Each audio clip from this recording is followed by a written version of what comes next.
Test 4. You will hear a number of different recordings and you will have to answer questions on what you hear. There will be time for you to read the instructions and questions, and you will have a chance to check your work. All the recordings will be played once only. The test is in 4 sections. At the end of the test, you will be given 10 minutes to transfer your answers to an answer sheet. Now turn to Section 1. Section 1. You will hear a customer phoning a builder to discuss some work she would like him to do on her home. First, you have some time to look at questions 1 to 6.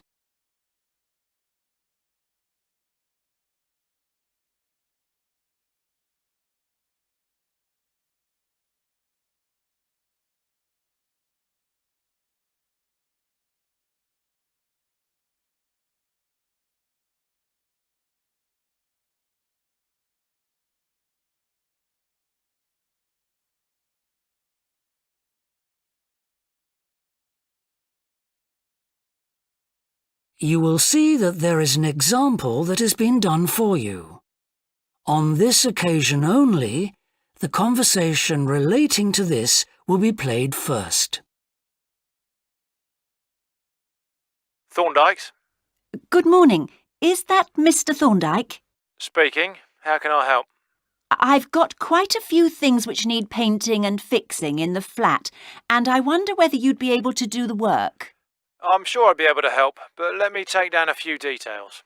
Yes, of course. Well, firstly, how did you hear about us? It was my friend May Hampton. The customer heard of the builder from her friend, so friend has been written in the space. Now we shall begin. You should answer the questions as you listen, because you will not hear the recording a second time. Listen carefully and answer questions 1 to 6. Thorndykes? Good morning. Is that Mr. Thorndyke? Speaking. How can I help? I've got quite a few things which need painting and fixing in the flat, and I wonder whether you'd be able to do the work. I'm sure I'd be able to help, but let me take down a few details. Yes, of course. Well, firstly, how did you hear about us? It was my friend May Hampton. You did some excellent work for her a couple of years ago. Do you remember? Oh, yes. That was in West Park Flats. Lovely lady. Yes, she is. And what's your name, please? It's Edith Pargeter. Edith. Can you spell your surname, please? It's Pargeter. Double T, right. And do you live in West Park Flats as well? No, actually, it's East Park, flat 4. Oh, right. That's over the road, I seem to remember. Quite difficult to get to. Yes, it's at the back of the library. Right, I know. And what's your phone number? 875-934, but I'm out a great deal in the afternoons and evenings. So, would the best time to ring you be in the morning? Yes. Fine, I've made a note of that. Can I just ask, I'll be in a van, and I know parking's rather difficult around your flats. Where would you recommend? Well, I always tell people in larger vehicles to park by the post box on the other side of the road from the entrance. Good, thanks. And will you be able to give me a full itemised quote? Oh, yes, I'll list all the jobs separately with individual prices. That'd be a great help. No problem. Before you hear the rest of the conversation, you have some time to look at questions 7 to 10.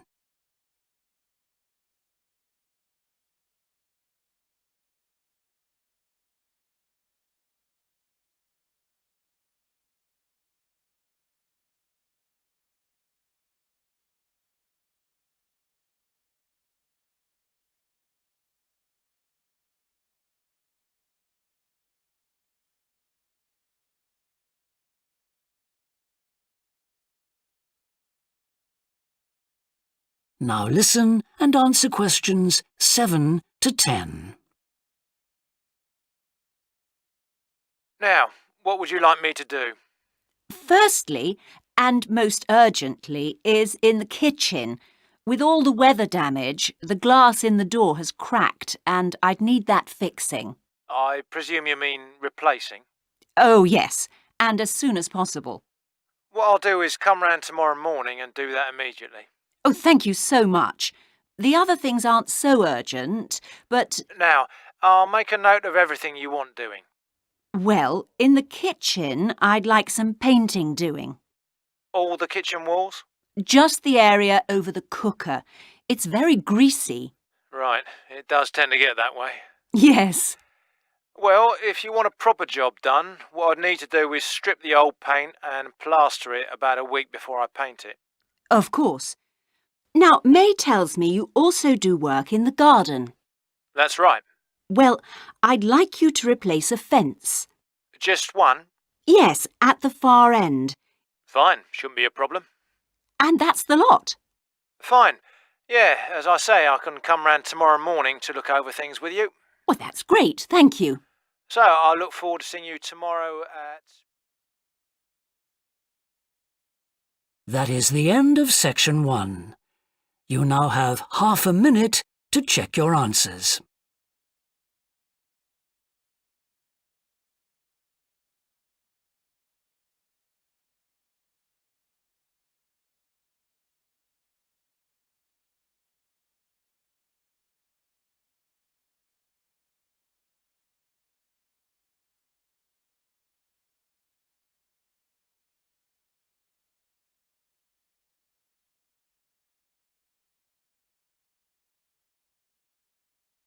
Now turn to section 2. Section 2.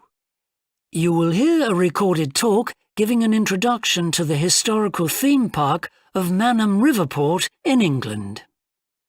First, you have some time to look at questions 11 to 15.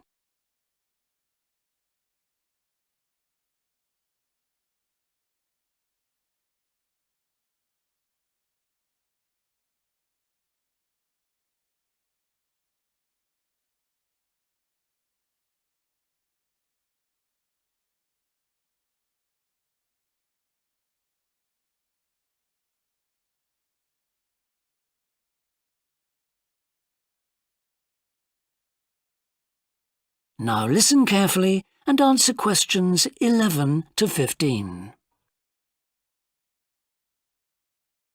Welcome to Manham Port, where 1,000 years of history are brought to life. All the family can enjoy a day out at Manham, visit our copper mine, see models of the machinery it used, have your photo taken in 19th century costume, experience at first hand how people lived at different stages throughout history, and especially how children studied, worked and played. The port of Manham is located in beautiful and peaceful countryside, on a bend in the great River Avon, and developed here because it's the highest navigable point of the Avon. Boats can go no higher up this river, and proved a handy place to load and unload cargo to and from the sea, which is over 23 miles away. A small port was already established here when, about 900 years ago, tin was discovered nearby, though it wasn't until the Industrial Revolution, when a tremendous need for metals of all kinds developed, that Manham expanded to become one of the busiest ports in the country. And because it was already so busy, prospectors began to look for other minerals, and by the end of the 19th century, lead, copper, manganese and arsenic were added to the cargoes leaving Manham. In the early days, the ores had been smelted or processed in the same area they were mined. But as demand grew, the smelting process required huge factory furnaces or fires to melt the metal from the rock, and there was not enough coal in the local area, so the rocks containing minerals had to be shipped long distances. Sadly, in the 20th century, the great port of Manham declined, and thousands of workers were forced to emigrate out of the area. The building at the port fell into disrepair, and the place became almost forgotten. But then the Manham Trust was formed to conserve the historical resources of the area. It organised scores of local volunteers to remove undergrowth to find the original outlines of the installations. It then brought in paid professionals to match installations with maps of the original port complex and to set about reconstructing it. Today, you can see the results of this ambitious programme of restoration. The intention, and we believe this will be realised before the end of the year, is to return Manham Port to the condition it reached at its peak as the greatest copper port in the country. Before you hear the rest of the talk, you have some time to look at questions 16 to 20.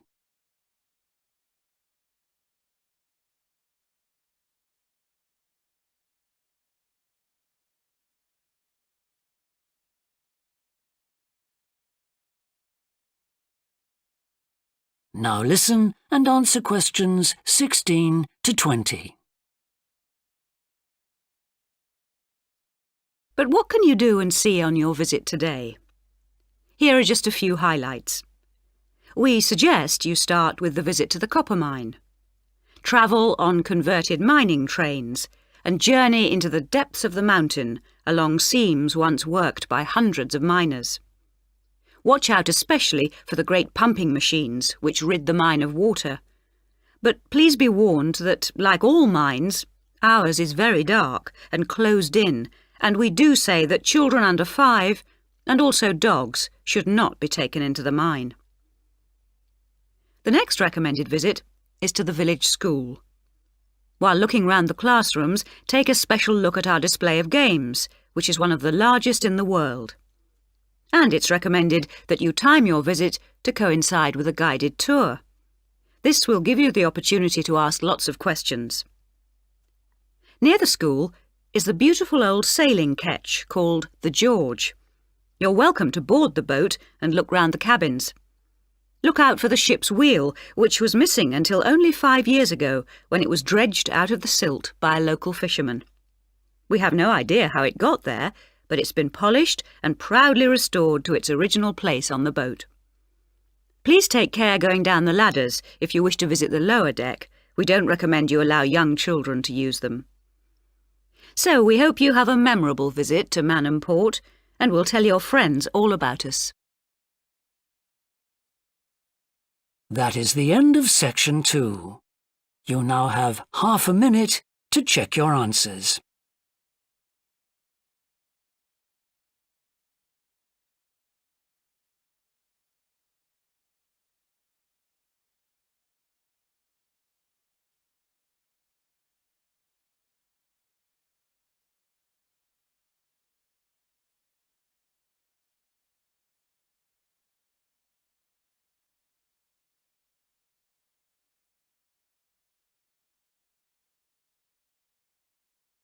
Now turn to section 3.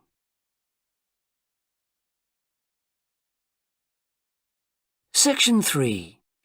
You will hear 2 psychology students called Tim and Laura talking about Laura's work placement.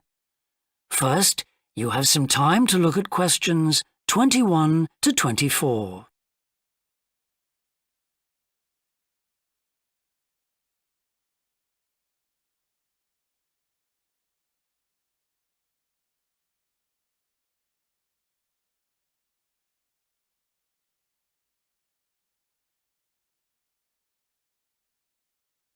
Now listen carefully and answer questions 21 to 24. Hi, Laura. Could you spare a few minutes to talk about the work placement you did last summer? I'm thinking of doing one myself. Hi, Tim. Sure. Didn't you do yours at an environmental services company? That's right. It's only a very small company, and they needed someone to produce a company brochure. And I wanted to get some business experience because I'm interested in a career in occupational psychology in a business environment. It was good because I had overall responsibility for the project. What kind of skills do you think you developed on the placement? I mean, apart from the ones you already had. Did you have to do all the artwork for the brochure, the layout and everything? We hired the services of a professional photographer for that. I did have to use my IT skills to a certain extent because I cut and pasted text from marketing leaflets. But that didn't involve anything I hadn't done before. Do you think you got any better at managing your time and prioritizing things? You always used to say you had trouble with that. Oh, definitely. There was so much pressure to meet the project deadline.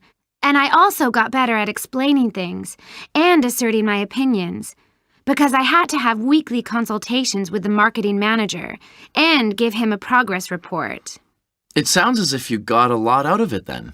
Absolutely. It was really worthwhile. But, the company benefited too. Yes, they must have done. After all, if they'd used a professional advertising agency to produce their brochure instead of doing it in-house, presumably they'd have paid a lot more. Oh, yes. I worked it out. It would have been 250% more, and I thought the end result was good, even though we did everything on site. The company has quite a powerful computer, and I managed to borrow some scanning software from the university. The new brochure looks really professional. It enhances the image of the company straight away. So, in the long run, it should help them to attract clients and improve their sales figures? That's the idea, yeah. Before you hear the rest of the discussion, you have some time to look at questions 25 to 30.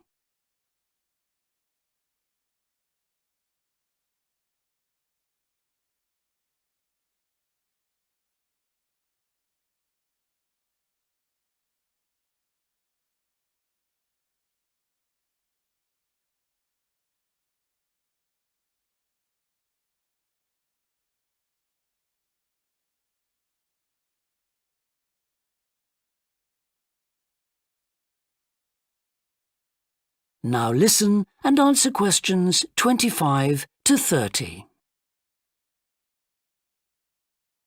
Well, all in all, it sounds very positive.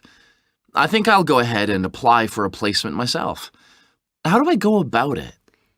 It's easy enough to do, because there's a government agency called STEP, S-T-E-P, that organizes placements for students. You should start by getting their booklet with all the details. I expect you can download one from their website. Actually, they've got copies in the psychology department. I've seen them there. I'll just go to the office and pick one up. Right. And then, if I were you, after I'd looked at it, I'd go over all the options with someone. I suppose I should ask my tutor's advice. He knows more about me than anyone. One of the career officers would be better. They've got more knowledge about the jobs market than your personal tutor would have. Okay. And then, when you know what you want, you can register with STEP. You'll find their address in the booklet. And once you've registered, they assign you to a mentor who looks after your application. And then I suppose you just sit back and wait till you hear something? They told me at the careers office that it's best to be proactive and get updates yourself by checking the website for new placement alerts. Your mentor is supposed to keep you informed, but you can't rely on that. I don't suppose it's a good idea to get in touch with companies directly, is it? Not really. But it is the company who notifies you if they want you to go for an interview. You get a letter of invitation or an email from personnel department. And do I reply directly to them? Yes, you do. STEP only gets involved again once you've been made a job offer. Right. So once you've had an interview, you should let your mentor know what the outcome is? I mean, whether you're offered a job and whether you've decided to accept it? That's right. They'll inform the careers office once a placement has been agreed, so you don't have to do that. Is that all then? More or less. Only once you've accepted an offer, you'll probably have to supply a reference, because the placement will be conditional on that. And that's something you should ask your own tutor to provide. He knows about your academic ability and also about your qualities, like reliability. Well, thanks very much for the information. I'm starting to look forward to... That is the end of section 3. You now have half a minute to check your answers.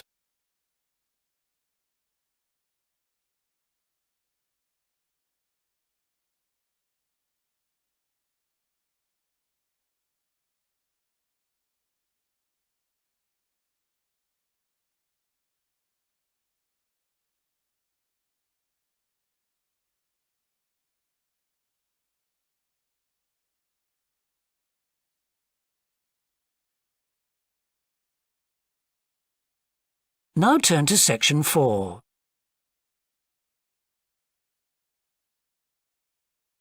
Section 4. You will hear